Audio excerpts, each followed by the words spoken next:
KC Venugopal ji, Priyanka, Tariq Anwar ji, K. Sudhakaran ji, VD Satishan ji, Sadiq Ali Shihab Tangal ji,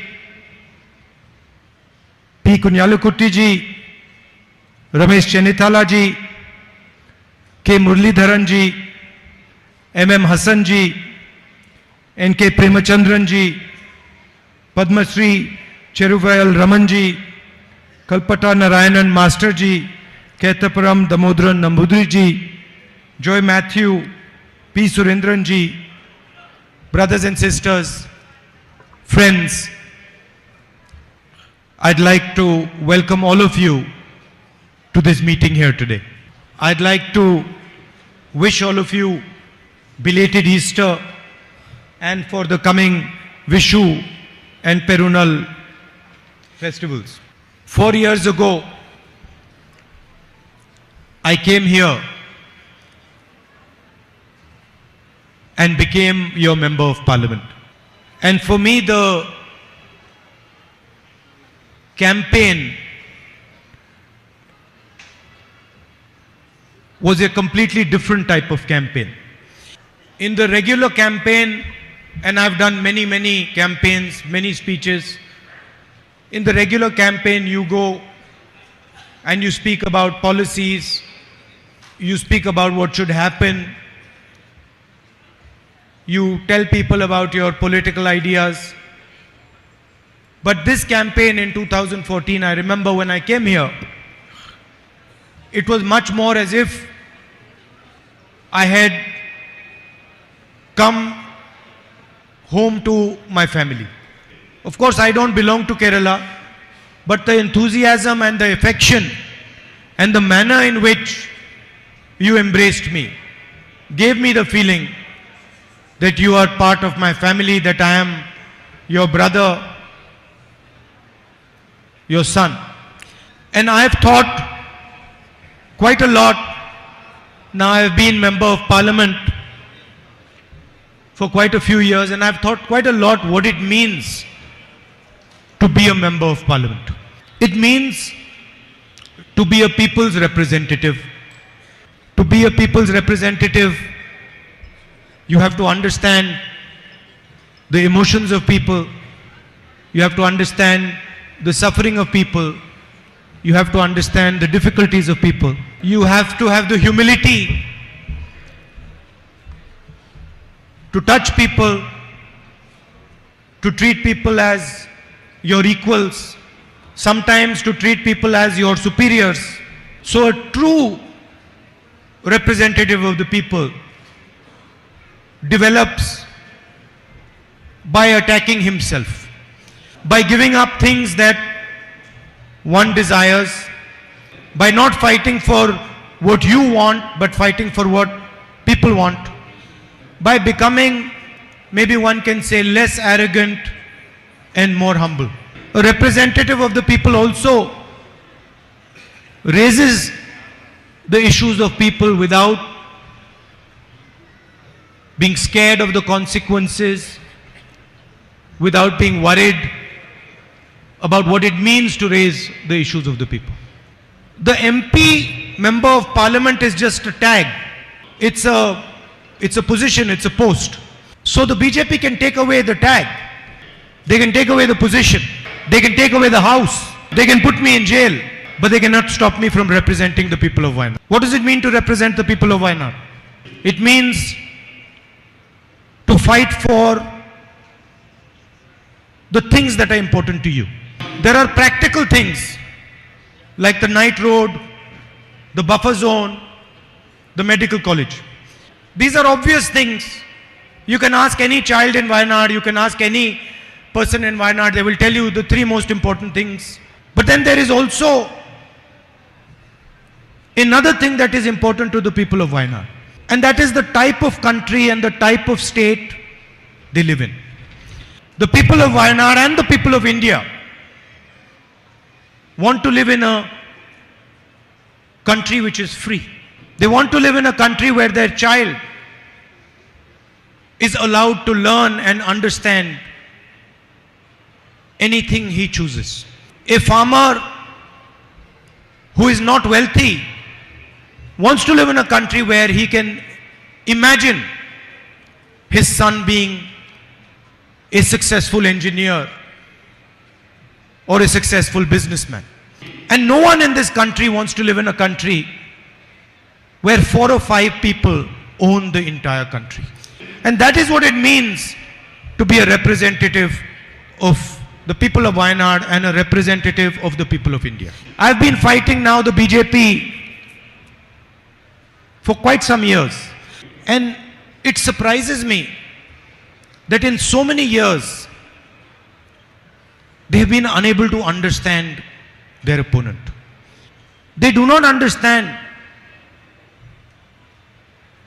that their opponent will not get intimidated. It surprises me that they cannot see this. They think that by sending police to my house, I will get scared. They think by taking away my house, I will get disturbed. My sister didn't tell you, but I was actually happy that they took away my house. It's not interesting for me to live in that house. How many people in Wayanad lost their house? I saw hundreds and hundreds and hundreds of families lose their house in Wayanad. When the floods came here, the first thing I saw in Wayanad was how you responded to the floods. And I learned from you. Take my house, take it 50 times, I don't care. I will continue to raise the issues of the people of Wayanad and the people of India. You, the BJP, divide people. You make people fight. You threaten people. You abuse as much as you want. I will keep uniting people. I will keep respecting every single community, every single religion, every single idea. You be as nasty as you want. Be as evil as you want. I will continue to be as kind as I can, even to you. Because this is a fight of 2 visions of India. You represent one vision of India. BJP represents one vision of India, and we represent another vision of India. And we are not scared of your intimidation, your aggression, your nastiness. In fact, we find it quite amusing. And I will continue to represent the people of Wayanad. Whether it is the night road, whether it is the medical college, whether it is the buffer zone, doesn't matter if I'm not an MP. I will make sure that these things happen in Wayanad. Don't think that just because I'm not your MP and they've disqualified me, my relationship with you is going to change. And I'm not saying for 2-3 years. My entire life, my relationship is not going to change with you now.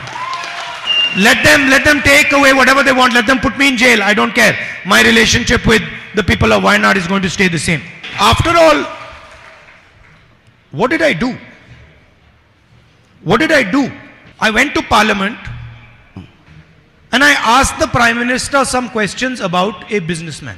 I just asked him, Mr. Narendra Modi, please explain your relationship with Mr. Adani. I kept asking that simple question.